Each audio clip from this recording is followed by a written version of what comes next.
নমস্কার। আজকে আমরা শুনব শ্রী শ্রী সারদা মায়ের অমৃত কথা। জয়রামবাটিতে শ্রীমা রাজরাজেশ্বরী ছিলেন না। তিনি গরিব ভাইদের সংসারে বাস করতেন। সংসারটি বৃহৎ।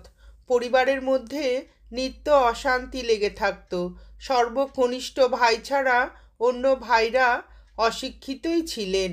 কনিষ্ঠ ভাই অভয় মুখোপাধ্যায় কলকাতা মেডিকেল কলেজে পড়তেন। সেই অবস্থায় মারা যান। তার বিধবা স্ত্রী সুরবালা পাগল হয়ে গিয়েছিলেন। কিন্তু বড় ননদ সারদার ওপর তার জোর সম্পর্কে অতিশয় সচেতন ছিলেন তিনি। সেই জন্য তিনি বেশি মাত্রায় ঈর্ষা কাতরও ছিলেন। তিনি সারদা মাকে গালিবর্ষণ করতেন। ভাইরা ছিলেন বিষয়মুখী। তারা দিদির কাছ থেকে সবসময় কিছু আদায় করার চেষ্টা করতেন। ভাইদের মধ্যে রেষারেষি ছিল। গোটা সংসারে অশান্তি লেগেই ছিল। মা সেসব হজম করতেন। তার স্নেহ সব সময় ভাই ভাতৃবধূ তো তাদের ছেলে মেয়েদের ওপর ঝরে পড়ত। সুরবালার মেয়ে রাধুকে জন্ম থেকেই শ্রীমা প্রতিপালন করেছেন। তার সর্বাধিক সুখের জন্য চেষ্টা করেছেন। ভালো বিয়ে দিয়েছেন, উজাড় করে স্নেহ ঢেলেছেন। কিন্তু সেও নিজের মায়ের স্বভাবই পেয়েছিল। অযৌক্তিক আচরণ করত। সারদা মাকে দৈহিক নির্যাতনও করত। গাল তো দিতই। এত অশান্তি সহ্য করেও শ্রীমা সর্বদাই সুপ্রসন্না ও ক্ষমাশীলা ছিলেন। হাসি মুখে সব কাজ করে যেতেন। তিনি ছিলেন শান্তির প্রতিমূর্তি। জয়রামবাটির সংসারে মায়ের কি অবস্থা দাঁড়িয়েছিল তা তারই লেখা একটি চিঠি থেকে জানাচ্ছি। মা নিজের হাতে চিঠি লিখতে পারতেন না। তার বানান জ্ঞানও বিশেষ ছিল না। জয়রামবাটি থাকার সময় তার অনেক চিঠি ডাকপিয়ন যোগেন্দ্র লিখে দিত। আবার ভক্তদের পাঠানো চিঠিও সে পড়ে দিত। অনেকে বলে, পিয়ন চিঠি পড়ে? মা বলতেন, আমার কাছে কোনো কপট তো কিছু নেই। আমার চিঠি যার ইচ্ছা সে দেখবে। মা মুখে মুখে বলে যেতেন। কখনো পিয়ন, কখনো মাধু, নলিনী, এরা তিনজনই মায়ের ভাইঝি। কখনো বা সন্ন্যাসী সেবকরাও লিখে যেতেন। কিন্তু মায়ের ভাষা জ্ঞান, বানান জ্ঞান বজায় থাকত। জয়রামবাটি থেকে 1907 সালের 27শে জানুয়ারি, 1313 সালের 16ই মাঘ স্বামী রামকৃষ্ণানন্দকে মা লিখেছিলেন, দীর্ঘ জীবেষু পরম শুভ আশীর্বাদ বিশেষ।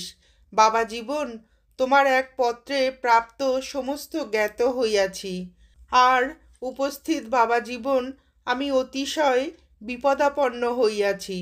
ছোট বধূ পিত্রালয়ে গিয়াছিল। সেখানে তাহার বিমাতার সহিত ঝগড়া করিয়া আসিতেছিল।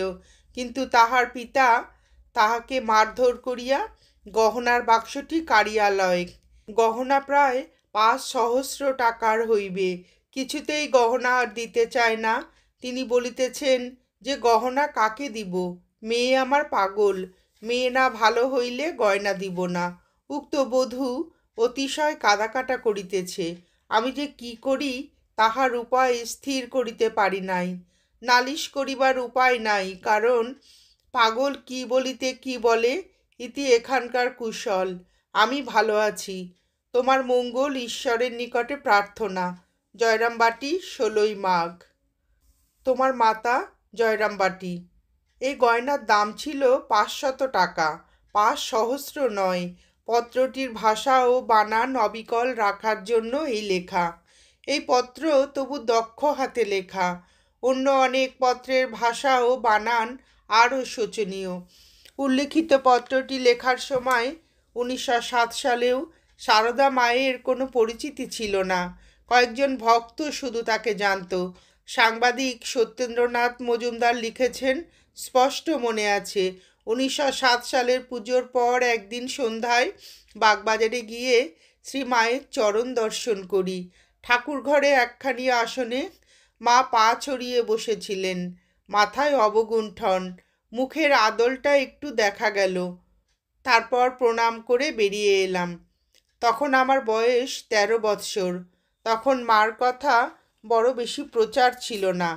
স্বদেশী আন্দোলন উপলক্ষে দেশপ্রেমের দ্বীপ জ্বলে উঠেছে। সেই আলোকে সেদিনের তরুণ সমাজ বঙ্কিম ও বিবেকানন্দকে নতুন করে দেখল। বন্দে মাতরম সন্ধ্যা যুগান্তরে দেশ নায়কেরা স্বামী বিবেকানন্দের বাণী প্রচার করতে লাগলেন। এই সময় সন্ধ্যায় উপাধ্যায় ব্রহ্মবান্ধব একটি প্রবন্ধে শ্রীরামকৃষ্ণদেবের সহধর্মিণীর সংক্ষিপ্ত পরিচয় দিয়ে লিখলেন, হে পাঠক, যদি শোকতাপদগ্ধ জীবনে শান্তি পাইতে চাও, তাহা হইলে একদিন অপরাহ্নে গিয়া সেই করুণাময়ীর পদপ্রান্তে উপবেশন করিও। এই প্রবন্ধ পড়ে আমার ভগ্নিপতি সুরেন্দ্রনাথ ভৌমিক আমাকে নিয়ে একদিন মায়ের বাড়িতে গেলেন। ক্রমে ভক্ত ও দীক্ষিত শিষ্যের সংখ্যা বাড়তে লাগল। করুণাময়ী জননীর ক্লেশের অন্ত রইল না। বহু সন্তানের জননী হওয়ার গভীর বেদনায় তিনি মাঝে মাঝে আপন মনেই বলতেন, ঠাকুর, এত ভার আমি আর সইতে পারছি না। কিন্তু সইতেন। মায়ের ছিল অত্যন্ত সহ্য গুণ এবং ক্ষমা। একদিন বিকালে দর্শনের সময় ভক্তদের শৃঙ্খলাবদ্ধভাবে মায়ের সম্মুখে উপস্থিত করার ভার পেতাম। কেউ কেউ বড়ই উৎপাত করত। পৌরপুরুষ ভেউ ভেউ করে কাঁদছে, মাথা কুটছে, কেউ বা প্রতীক্ষারত অন্যদের কথা ভুলে গিয়ে সাত কাহন নিজের কথা বলে যেত। কেউ বা পায়ে মাথা রেখে নিশ্চল হয়ে থাকতেন। একদিন একজন চিত হয়ে শুয়ে আবদার ধরলেন, তার বুকে শ্রী মায়ের পাদপদ্ম রেখে তখনই চৈতন্য দিতে হবে। এদের বোঝানো বা ঠেকানো কঠিন। এইসব গদগদ ছেলেমি দেখে বিরক্ত হতাম। অনেক সময় হাসি চাপতে পারতাম না। এই নিয়ে মায়ের সামনে ব্যঙ্গ বিদ্রূপ করায় একদিন তিনি বলেছিলেন, দুঃখী মানুষের ব্যথা কত, বড় হলে বুঝবি, তুই তো মানুষ। রামকৃষ্ণ মিশনের ওপর ইংরেজ সরকারের ক্রুদ্ধ দৃষ্টি পড়েছিল, কারণ বিবেকানন্দ ছিলেন বিপ্লবের মন্ত্রগুরু। বিপ্লবীদের হাতে হাতে ঘুরত গীতা ও বিবেকানন্দের বই। সেই বিবেকানন্দই রামকৃষ্ণ মিশনের প্রতিষ্ঠাতা। বিপ্লবী নেতারাও বিবেকানন্দের কাছে আসতেন, সারদা মায়ের কাছে আসতেন, রামকৃষ্ণ মঠ ও মিশনে যেতেন। কোনো কোনো বিপ্লবী রামকৃষ্ণ মিশনে সন্ন্যাসী হয়ে যান। কোনো কোনো হিতাকাঙ্ক্ষী পরামর্শ দিয়েছিলেন রামকৃষ্ণ মিশন যেন বিপ্লবীদের সঙ্গে সম্পর্ক না রাখে, তাদের আশ্রয় না দেয়। একথা শুনে সারদা মা বলেছিলেন, ঠাকুরের ইচ্ছায় মঠ মিশন হয়েছে, রাজরোষের ভয়ে তার ইচ্ছা অমান্য করা যাবে না। ঠাকুরের নামে যারা সন্ন্যাসী হয়েছে তারা মঠে থাকবে, নয়তো কেউ থাকবে না। আমার ছেলেরা গাছতলায় আশ্রয় নেবে, তবু সত্য ভঙ্গ করবে না। মায়ের কথা শুনে মঠের অধ্যক্ষ স্বামী প্রেমানন্দের কী আনন্দ! অথচ প্রেমানন্দ ছিলেন শান্ত নির্বিরোধী মানুষ, কদাপি বিপ্লবী নন। সত্যেন্দ্রনাথ মজুমদার নিজে বিপ্লবী মনোভাবের মানুষ ছিলেন। একদিন জয়রামবাটিতে তিনি একটি বিপ্লবী যুবকের দেখা পেয়েছিলেন। তার বর্ণনা, একদিন আমারই বয়সী একটা যুবকের সঙ্গে গ্রামের পথে দেখা।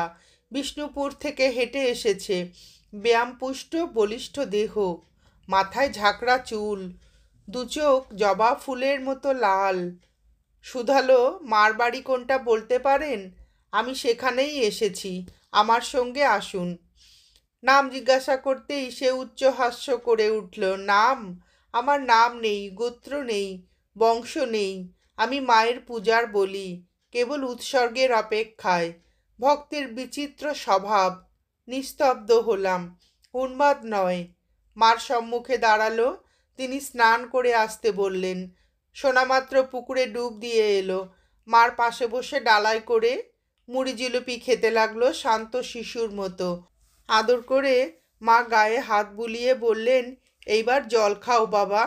তারপর ওর হাত ধরে ঘরের মধ্যে ঠাকুরের সম্মুখে নিয়ে গেলেন। আমি সরে গেলাম।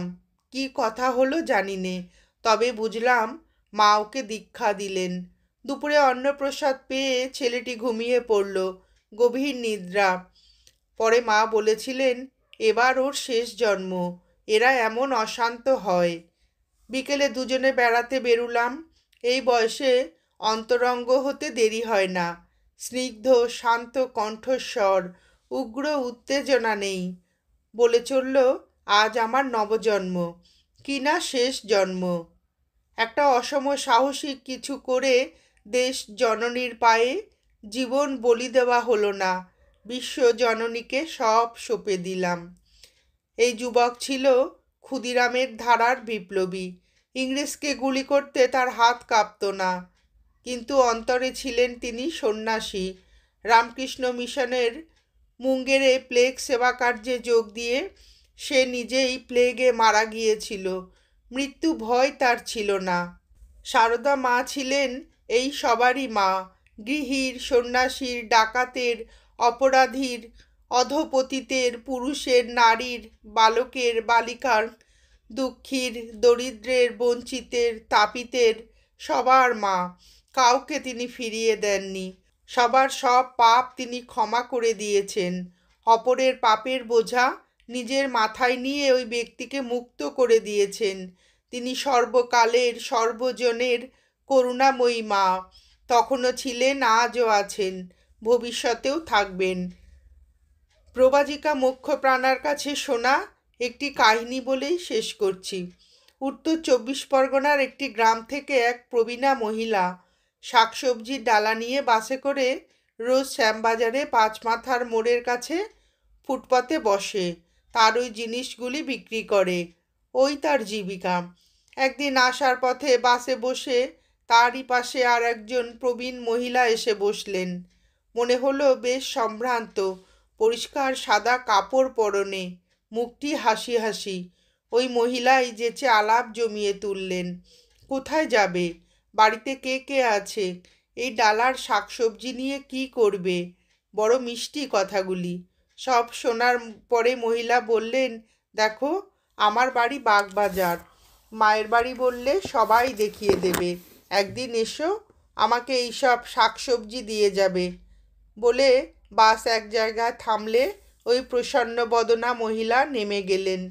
সবজিওয়ালি 2-4 দিনের মধ্যে গেল না, তারপর সব ভুলে গেল। কিন্তু একদিন হঠাৎ তার মনে পড়ে গেল। সে ভাবল, তাই তো, উনি এত করে বললেন, কিন্তু আমি যাইনি তো। সে সেদিন শ্যামবাজারে বাস থেকে নেমেই ডালা মাথায় জিজ্ঞাসা করতে করতে মায়ের বাড়ি পৌঁছালো। বাড়িতে ঢুকেই দেখলো সারদা মায়ের একটা বিরাট পট দেওয়ালে। দেখেই অবাক। হ্যাঁ, এই তো তিনি, সেই যাকে বাসে দেখেছিলাম। ইনিই তো আমাকে আসতে বলেছিলেন। সে অবাক। ওই অবস্থায় তাকে এক দৃষ্টি মায়ের পটের দিকে তাকিয়ে থাকতে দেখে একজন সন্ন্যাসী বললেন, কি দেখছো মা? সব কথা বলল বুড়ি। সন্ন্যাসী বুঝে নিলেন। বললেন, দাঁড়ান মা, আপনার ডালা সব জিনিস দিন। সন্ন্যাসী দাম মিটিয়ে দিলেন। বুড়িকে যত্ন করে খাওয়ালেন। বললেন, মা, আপনি সময় পেলেই এখানে আসবেন। সন্ন্যাসীর চোখে জল। ধন্য সবজিওয়ালি। সারদা মা বলেছিলেন, মাতৃভাবের জন্যই ঠাকুর আমাকে রেখে গিয়েছেন। যারা এসেছে, যারা আসেনি, ভবিষ্যতে যারা আসবে, সবাইকে জানিয়ে দিও আমি তাদের সবার মা। নমস্কার। আজ এ পর্যন্তই। শ্রী শ্রী সারদা মায়ের এই মধুর অমৃত কথা শুনে আপনাদের ভিডিওটি কেমন লাগলো জানাবেন। শ্রী শ্রী ঠাকুর, শ্রীমা ও স্বামীজির অফুরন্ত ভালোবাসা ও আশীর্বাদ আমাদের সকলের মাথার ওপর অঝোর ধারায় বর্ষিত হোক, এই প্রার্থনা করে ভিডিওটি শেষ করছি।